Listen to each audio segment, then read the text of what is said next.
Sang istri dikabarkan hamil, Al-Ghazali tegaskan hoaks putra sulung musisi Ahmad Dhani dan Maya Estianty. Al-Ghazali dan Alisa Dagize baru saja resmi menikah pada 16 Juli 2025.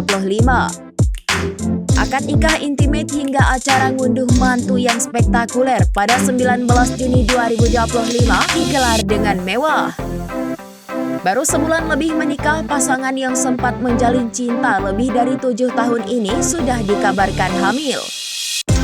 Soal kabar Alisa sudah berbadan dua, Al-Ghazali membantahnya dengan tegas. Ia menyebut isu tersebut adalah hoaks yang beredar di media sosial. Kakak dari El Rumi ini menanggapi hoaks kabar hamil sebagai harapan baik.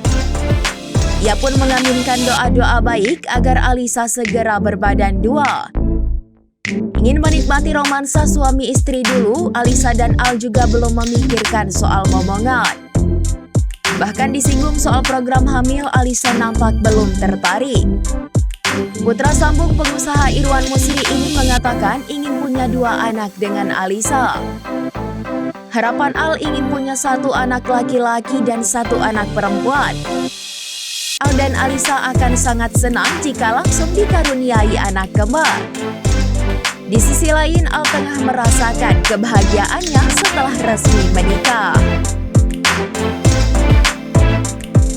Download Tribun X sekarang, menghadirkan lokal menjadi Indonesia.